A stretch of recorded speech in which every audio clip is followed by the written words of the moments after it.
Hello and welcome to this course on timeline advertising. In this course, we're going to cover how to drive targeted traffic from Twitter with ads that appear in people's Twitter timelines. This course is divided into 3 modules. Module 1 covers campaign objectives and details. Module 2 covers ad groups and targeting. And Module 3 covers creating the actual ad itself and launching the campaign. By the time this course is over, you'll know how to effectively create and launch Twitter ad campaigns for your business. So without further ado, let's dive into the first module. Okay guys, welcome to Module 1. In this module, our expert will be teaching you about campaign objectives and details. So get ready to take some notes and let's jump right in. Okay, so here we are on the Twitter dashboard. We're going to come up here to Create Campaign. Click Start Over. And let's talk about these Twitter campaign goals. Now, campaign goals or objectives, you'll notice, are taking over advertising platforms.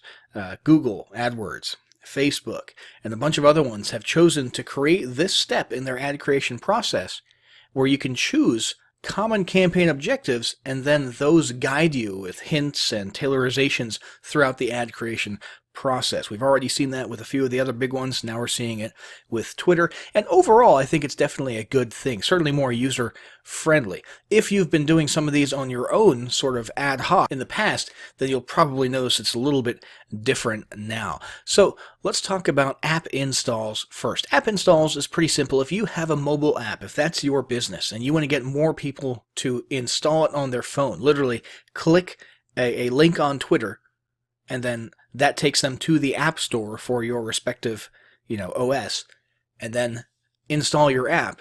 This is what you're going for. This is your campaign objective. The next one is followers. Now it says on and off Twitter here, but obviously what we're talking about is gauging your campaign success by the number of people who end up following your profile on Twitter. And that's pretty powerful, especially if in addition to your advertising, you also do a lot of organic promotion or organic content on Twitter, and you want to increase the range of that organic reach. Increasing your followers with paid ads is a good way to do that. And tweet engagements. This is a good one to go after if your primary concern is interaction with other Twitter users on Twitter. If you want people interacting with your brand when you tweet. So we're looking at retweets. We're looking at comments, likes, that sort of thing. Those will be what you're measuring the success of these campaigns by.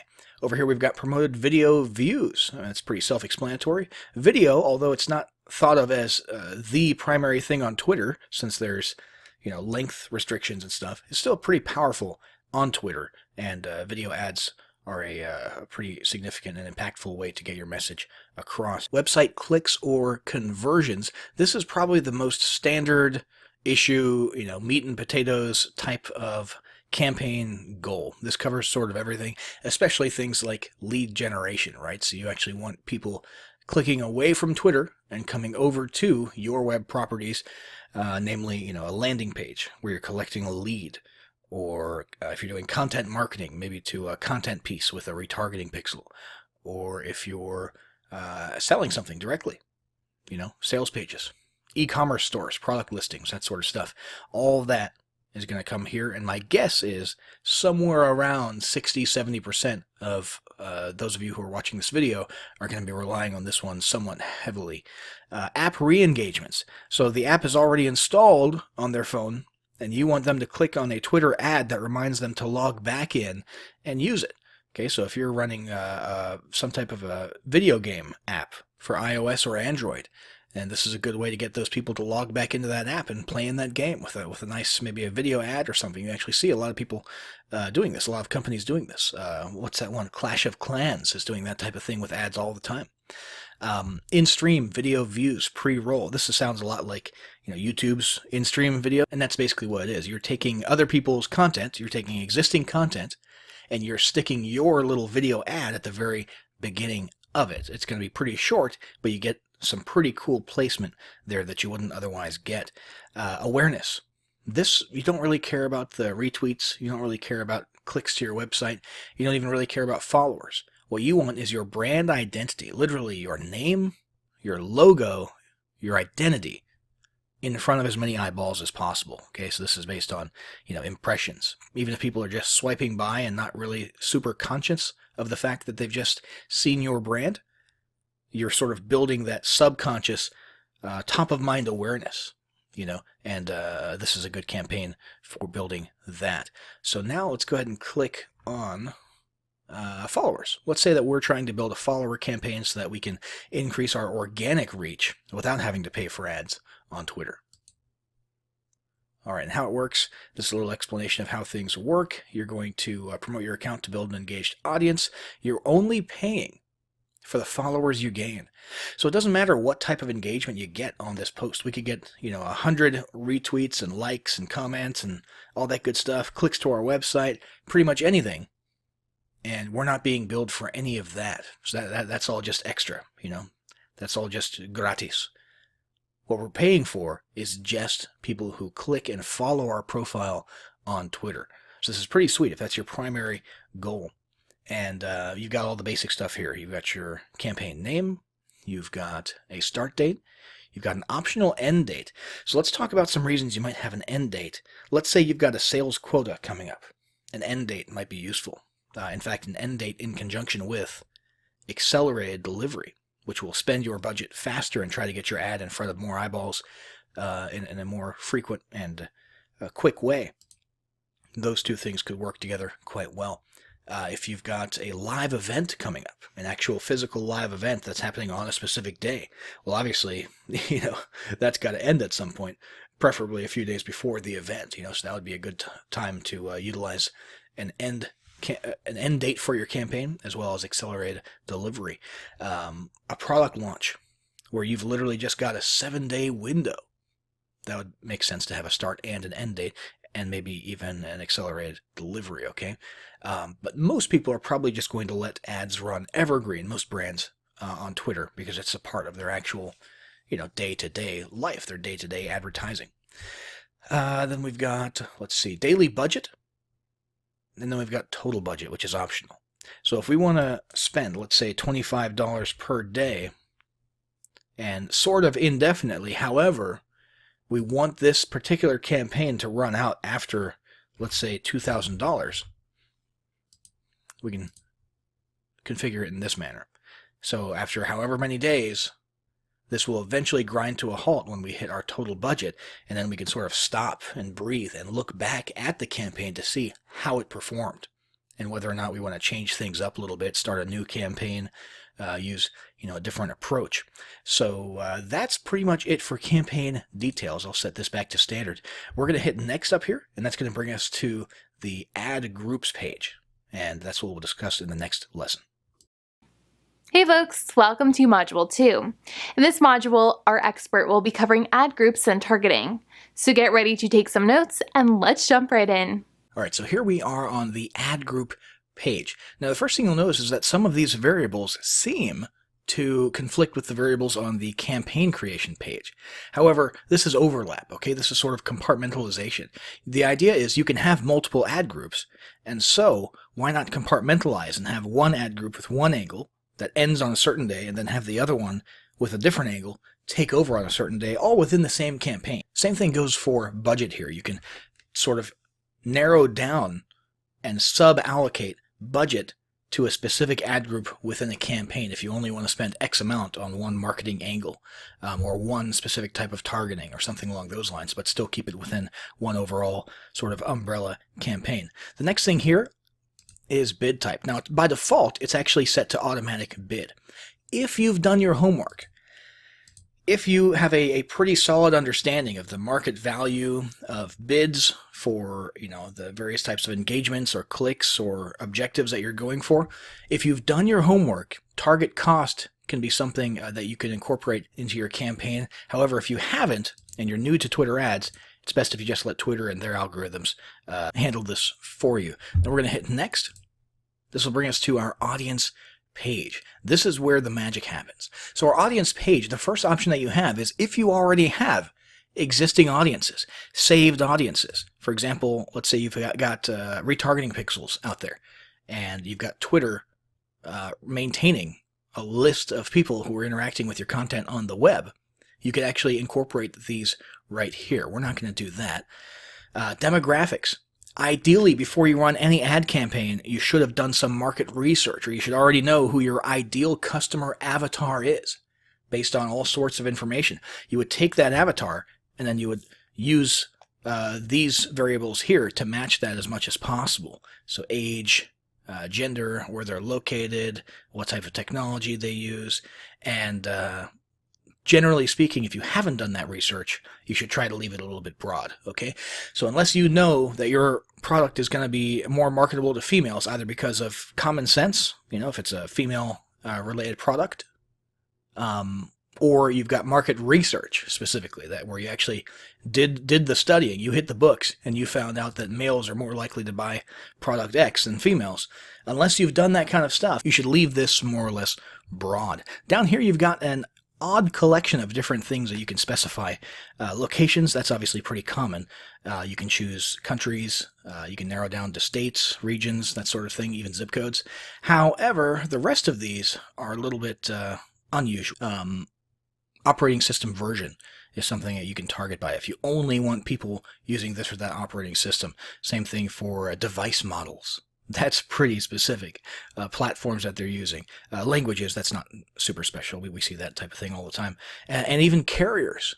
They're mobile carriers.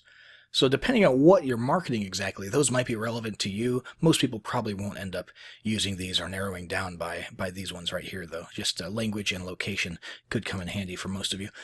The next thing here is going to be the audience feature. This is where you get into sort of that Facebook style narrowing down of people by their interests, by their past behavior, that sort of thing. So we could, let's say just for grins, we're a piano company. We want to narrow down by people who might be interested in learning to play the piano. And so we're going to go into interests, and we're going to click on music and radio, and we're going to find classical down here, for example, and hit add. And boom, there you go. We just had approximately, what did it say? Music and radio. It'll give you an estimate on the right-hand side. 381,000 people who Twitter has positively identified as having shown evidence of being interested in classical music at some point in the past. Okay, so that's a pretty powerful way to target people. And as you can see, we've got a target summary or an audience summary right here on the right-hand side that changes as you shape and narrow your audience. Now, recommendations is an interesting one. Basically, Twitter will figure out what the most popular hashtags and usernames are based on the audience that you've selected, and then they will incorporate those usernames and hashtags into your marketing for even further targeting. Now, the problem with that for us is we set all of our demographics to super broad. So because we're so broad, I don't know that having Twitter's algorithms go out and find popular hashtags and usernames associated with this demographic is going to be of any use to us at all. So I'm going to leave that turned off, but it definitely sounds like something worth exploring depending on how narrow your audience becomes and how narrow your demographics get. Now, another new feature here is retargeting people who saw or engaged with past tweets. That is a huge, very, very powerful way to sort of spend your ad dollar on specifically people who are already familiar with your brand, so that you're not getting as much in the way of cold looks, but you're getting some warm audience as well. Once we've got our audience all set up and selected, we're going to hit next, and that's going to bring us to the actual ad creative, which is what we'll cover in the next lesson. All right, welcome to Module 3. In this module, our expert will teach you about creating the actual ad itself and launching the campaign. So get ready to take some notes, and let's jump right in. All right, so here we are on the actual ad creative page. Now, an ad in Twitter is a tweet. That's important to understand. And what you can do is reach back into past existing tweets and turn those into promotional tweets. Or you could just create one from scratch.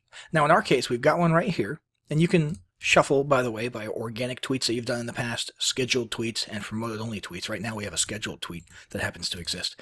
We can utilize this as our Twitter ad, and you really want to match your ad copy to what your campaign goals are. So obviously, if your campaign goals had been website clicks and conversions, well, then you would want some type of a call to action that leads to people clicking and leaving Twitter to go to your site. in our case, we chose followers. So we want more and more followers. And that basically means we want people to look at our ad for a little while, and we want it to speak to them. We want them to answer a question, because if they engage with our ad, for example, by leaving a comment, they'll probably be more likely to hit the follow button as well and follow us on Twitter.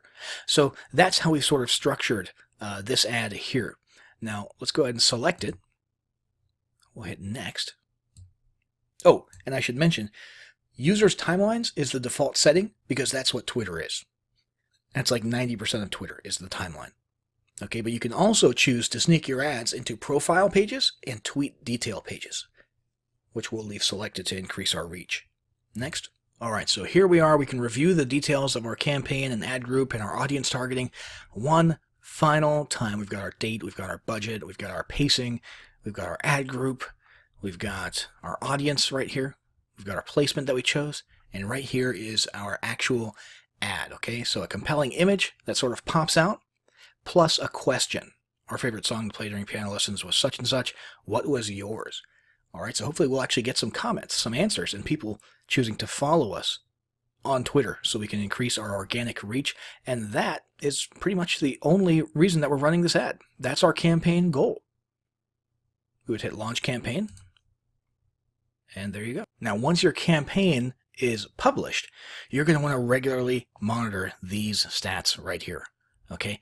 You want to keep an eye particularly on impressions, so your overall ad spend, your results, which in our case, once again, we're looking for follows, your results rate, which is going to be a combination of impressions and results, your cost per ad result, which is very important. That's sort of your main metric. That's going to be a combination of your overall spend and the results, and how that's matching up against your daily budget. And of course, keep an eye on how much money you have left as well. But you're going to want to adjust your ad groups and your angles and so on and so forth if you're noticing that the performance that you're getting here is not quite up to par and you're not getting your best bang for your buck out of the budget that you're putting into your ads. So make sure you come back here, monitor your campaigns, compare them with each other, compare them with past data, and keep on top of this so that you are actually getting the results that are best for you for every single cent that you put into Twitter's pockets. But that is it, guys. We have successfully gone through the entire process now of planning out, setting up, and launching our first ad on Twitter.